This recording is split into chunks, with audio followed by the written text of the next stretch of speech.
Hey Chris, I'm going to go over the 5 string chords as requested. It was smart of you to leave it as just the 5 strings. You can always extrapolate it to the 6 strings later, or I can help you. But everything that's happening in a 5 string is going to be happening in every chord on the guitar. This just happens to be the 5 string ones, but all the formulas are going to be the same. So you can see I'm zoomed in 3rd fret on this C note. I'm going to be using a C major or a C minor as the archetype for this demonstration, okay?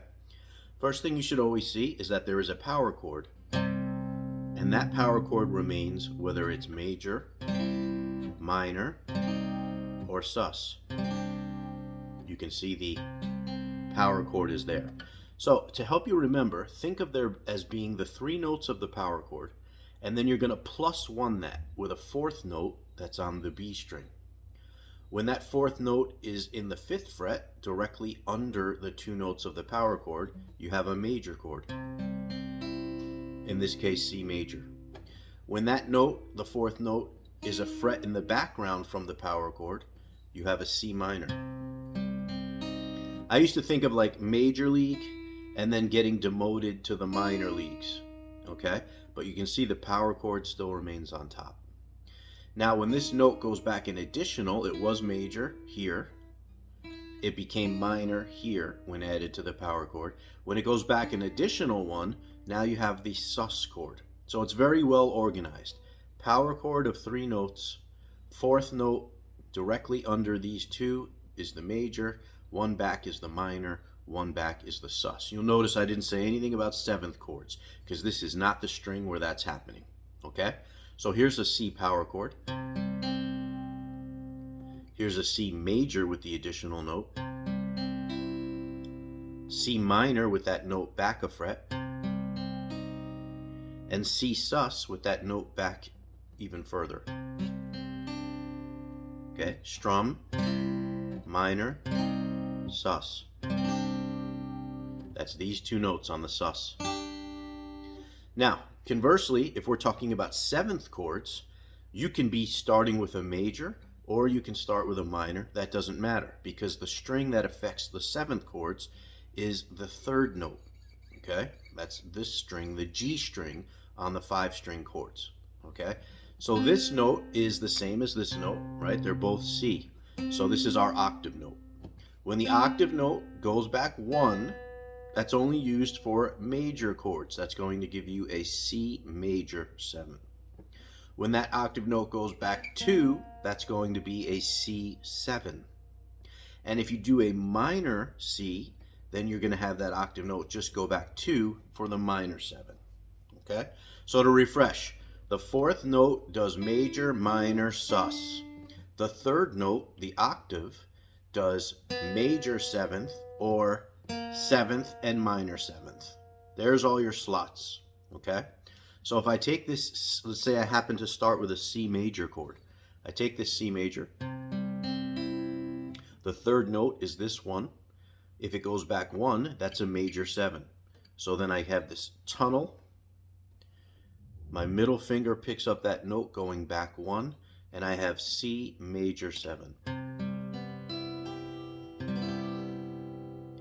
Now, if this note on the C7 goes back an additional fret to here, we still have the same tunnel, but now we don't have our middle finger holding it down because it started here for C major, it went here for C major 7, and now it's going to go here for C7. We have a tunnel, but the pointer finger picks up the note. So C major 7,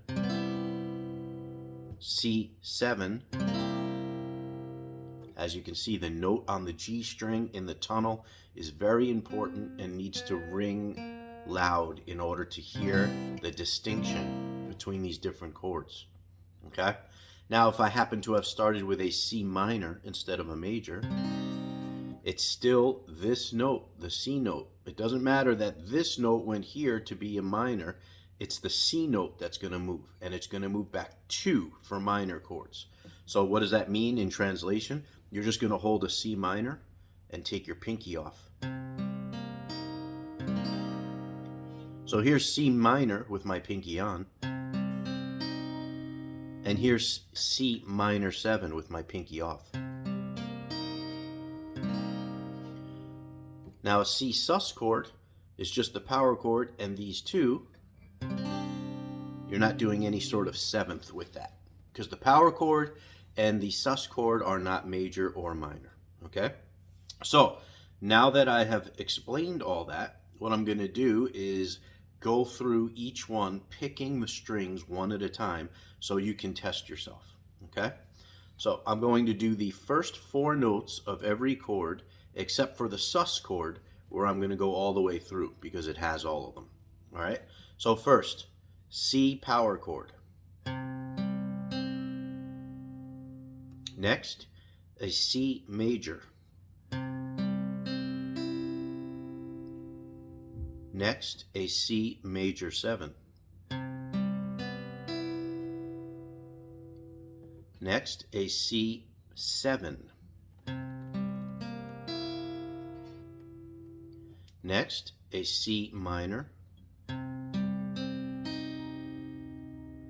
And next, a C minor 7. Finally, a C sus.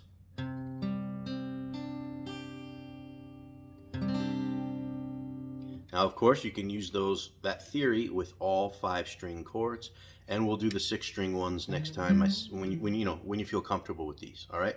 So practice not only memorizing what the theory is between the 4th note moving for major minor sus and the 3rd note moving for major 7 or minor 7.